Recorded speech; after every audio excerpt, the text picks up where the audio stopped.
One of the things that I want to teach you is how we teach our dogs to enjoy a bath, having their nails trimmed, or having their ears cleaned. I'm not a professional groomer. I would never profess to be one. However, it's really, really important. Anytime you're doing anything with your dog, we actually want it to represent affection, okay? So he hasn't had a bath. So this is Valiant. He's my personal dog. He's 5 months old, German Shepherd. And he had a bath at 9 weeks for the first time. Well, bathing a 9-week-old puppy can be a very different experience than bathing a 5-month-old puppy. And so I'm just gonna show you how we do it to introduce a nice, I want my dog to wanna be in the tub. I want him to have a bath. I want him to feel the affection, but I also want him to have a good experience and be clean and learn to be handled. So we're gonna be experiencing this together, and I'm gonna kind of talk you through how we do it. Okay, so I lifted him in. He's actually wearing a martingale collar, okay? And I'm gonna tether him in. So I know that in your home, if you're bathing your dog in the tub or outside, you may not be able to have something to tether the dog in. But what we do is we make sure that once the dog is in the tub, because obviously this is an elevated tub, I'm never gonna step away, because he could, even though his head can't come over here, a dog in a panic's back end could come around and fall out, and now they're choking themselves. The dog is never left unattended in a tub. So anyway, I'm gonna go ahead and start with the water, all right? So you can see he's really calm, and we always wanna make sure the water is warm, because I don't wanna take a cold bath or shower, and I'm sure you wouldn't want to either. The other thing is, I already made sure that the shampoo is set, ready to go before I put him in. And this is actually warm water as well. I'm not gonna pour cold water on my dog's back while I'm rinsing with warm water. And then I always make sure that the water is a nice temperature that is comfortable for him on all of his body parts, because sometimes it's not comfortable underneath, up underneath in more sensitive areas. You still wanna make sure that it is not too hot. If you would like to learn more about dog training, then please click the subscribe button, turn on all notifications, and you will be notified about our latest videos. This is a sprayer that looks like that. I'm never gonna stand back and spray him like that. I'm not gonna scare him. I'm gonna start on the back end of his body. I've got a hold of him here. I'm gonna massage, and I put the water on him to his body. You're fine. Relax. Relax. I'm not gonna create fight. I'm not gonna yell at him. I'm gonna be calm. You're fine. I'm just gonna let him feel it. Let me make sure it's warm. I wanna be a little warmer. A lot of what you're doing with your dog comes down to first experiences. And so often I see people create fight with their dogs, trying to manhandle them. And when you do that, your dog can start fighting, and he doesn't, whether it's the vet, a groomer, anything you're trying to do, he's totally forgot why he's fighting. He's just in a panic, and now he's fighting you. It's not even about the bath or the nail clippings or the ears at this point. It's this see how he's starting to calm down? He just had to feel it and go, okay, I'm not gonna die.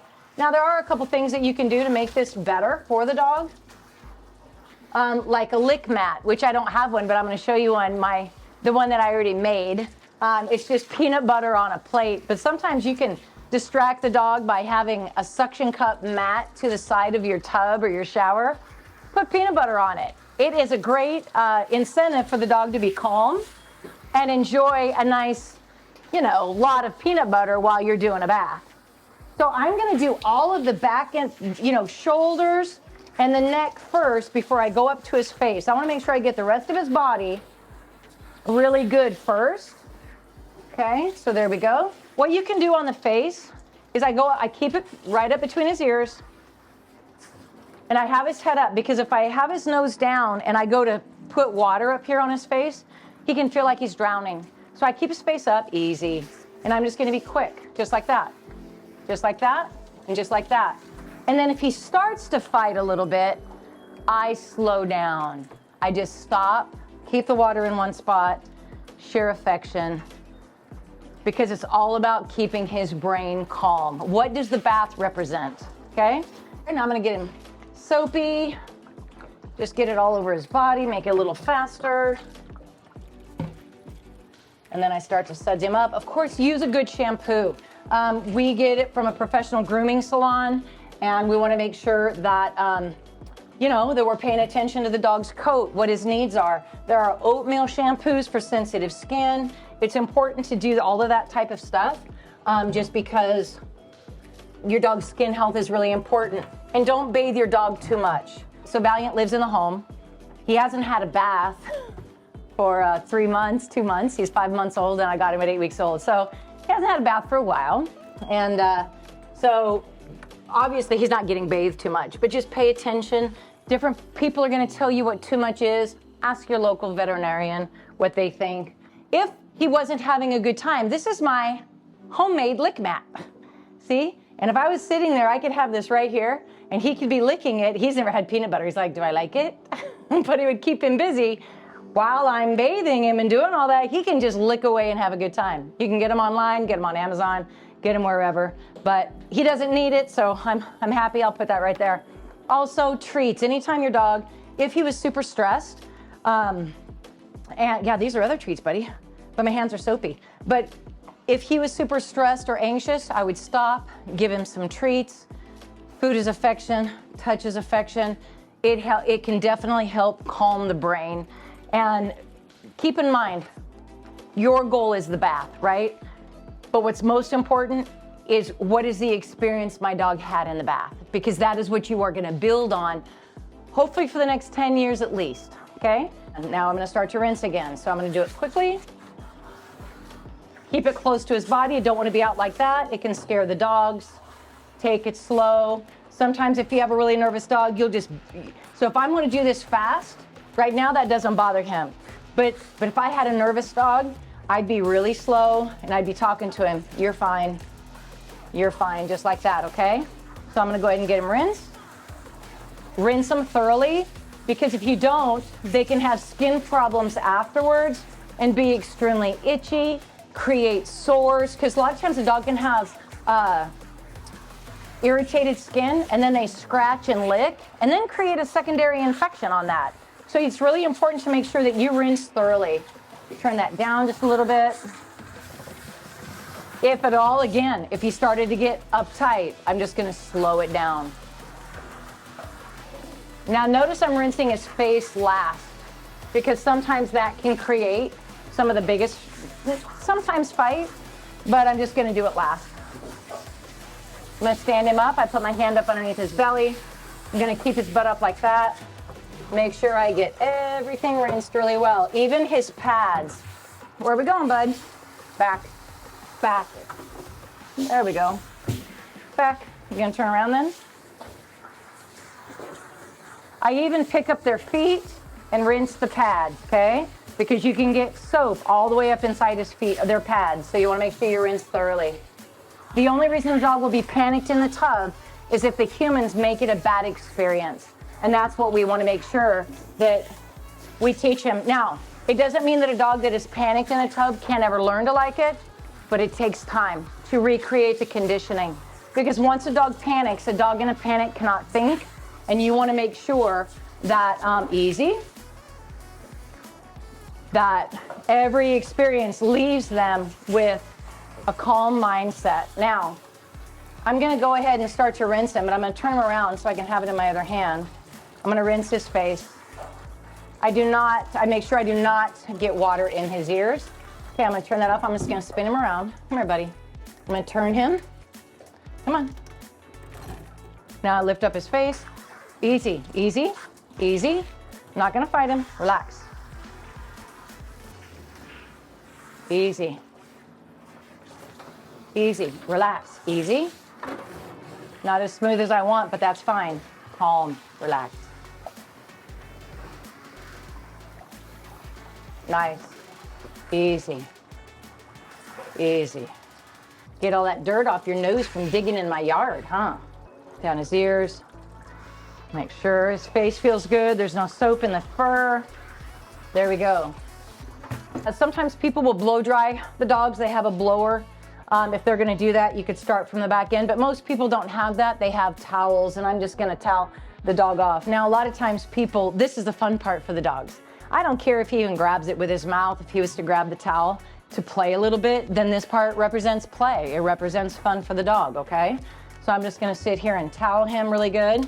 Now, in order not to bore you all with that, I'm just gonna towel his head really good for a moment because I wanna show you how to do his ears, okay? So we have Epiotic ear cleaner, and we just have these flat pads, okay, that we use. I soak it really good. Now I'm just gonna take his ear, and now this is all about, I'm not gonna put it in there and squirt it this time or anything like that. It isn't necessary. I'm just gonna show you though. He has these nice big ears that catch all kinds of stuff. I'm just gonna start on the outside. Easy, buddy. He's never had this done. And I'm just gonna start to rub it. I've got my finger in here. I'm not sticking it way down, and I make sure I don't poke him with my nails. I'm just massaging it a little bit because I want this easy. I want this to feel good. Because if it feels good, he's gonna be still like he is right now. This represents affection. And as I'm doing that, look at how filthy that was coming out. See? And he just thought he was getting some loves. So that's the kind of thing that we want to do. I want to look, make sure. I'm not going to dig it in. I'm not going to force it. See how good he's taking it? Easy. So I'm just going to do the other one. And then he's going to be right as rain. Easy. And I slowly just start to massage it at the top to get him used to feeling it, okay? You can see his face is relaxed. I do not stick Q-tips. I do not stick things down in my dog's ears. That needs to be done, let your vet do it. So my finger just a little bit, just right there, feels good. Oh, sometimes they'll just moan. And look at that. See, used to be white. You needed it, huh? I'm just gonna finish towel drying my dog. And I just want you guys to remember, take it slow. Make sure your dog has a good experience. This should be enjoyable. I could stop right now to always make sure you end on a positive. I could sit here now. He's sitting in here relaxed. I could go ahead and give him some treats, whatever's good for his belly. Hey, bud. I could let him lick on the lick mat, whatever it is. But the point is that you always want to end on a positive. We know it's just a bath. But to them, it could be really scary based on the nerve structure or prior experiences. So we just want to make sure that our dog has a great time. The bath represents affection. He has a good time with you, and you always end on a positive. Good boy. Look how pretty he looks. Come on. Good boy, huh? So he looks awesome. He feels awesome. Here. Super happy with this dog. Okay, so we're going to show you how to do a dog's nails. Now, I'm going to also provide a diagram to where you can see what is live tissue. This is a big deal. So many people bring dogs to us that are all ages, and the dogs are terrified to have their nails done because people have clipped their cuticles. Well, I don't want to have somebody do something on me, and every single time there's fight and pain. We don't want that. So if you'll notice, we're watching the bath, we want everything to represent affection and not fight. And so we take it slow. This is my preferred type of nail clipper. I don't like the guillotine kind because if the dog goes to jerk, it can twist the nail, scare the dog, hurt the dog. We don't want that. So this is what I like to use, this type of clipper. Always make sure it's sharp, all right? And make sure it's an appropriate size for your dog's size or their nails. These come in different sizes. So this is Toby. This is actually my mom's dog. And so I'm gonna sit here and we wanna make sure that this is a nice moment, yes. And then you could also, if you have the assistance of somebody, this was my self-made lick mat. And you can see, you could improvise, just rub peanut butter on something. There we go. He's like, he's not the bravest dog in the world, but you want to make sure your lick mat is not scary either. Peanut butter's not a bad thing, bud. So you could actually have somebody holding this while the dog is licking the peanut butter while you do their nails. So I'm going to sit this over here, and then here's the treats if I needed. Now, often I've seen, come on, Toby. I've seen people take the dog's leg, pull the dog's leg out to the side, pull the dog's leg forward in this position, stretching it out, and you'll see the dog like, ah, don't want that. It's always great to have somebody that knows how to handle. So she's gonna be on this side and she's gonna support as I pick up a leg. She's actually gonna support under the chest and underneath the front chest and underneath. And yep, go ahead and say hi to Toby. Yep, so there we go. So then if I'm gonna go ahead and do his nails, and you're not gonna be able to see where I'm clipping on the cuticle.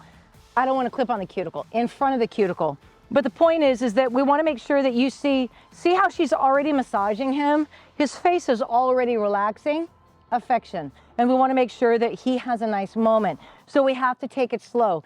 Humans move way too fast for most dogs. And if I am gonna do his foot, okay, I go ahead and start with this one right here. I'm gonna pick up the foot in its natural position like this, as opposed to stretching his leg out to the side or pulling it forward, which creates tremendous anxiety. I pick up his foot, go ahead and support underneath the chest, please.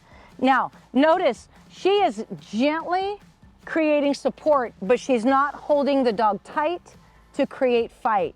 A dog in a panic cannot think. We want to make it a nice experience. So you're gonna, and as I pick up a leg, she's gonna support some body weight underneath his chest.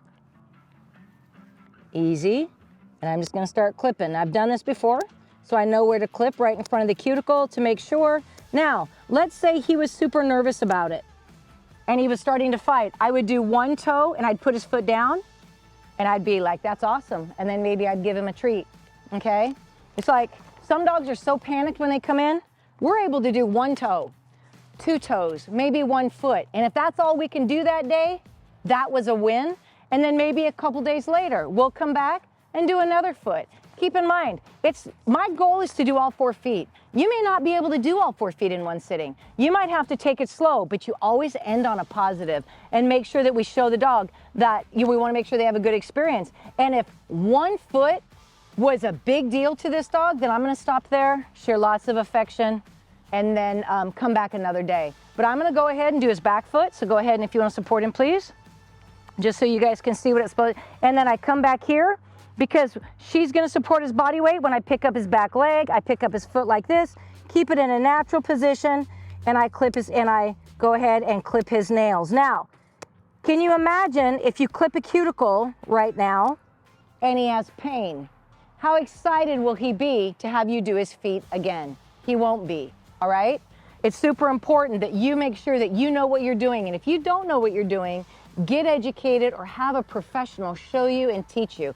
Because when it's all said and done, having properly shaped feet and having their nails the appropriate length is very important as they get older, so they don't have toes that are all splayed out, deformed feet. It starts when they're young, and he's no spring chicken, but his nails have been kept nicely. Would you like a little bit of peanut butter?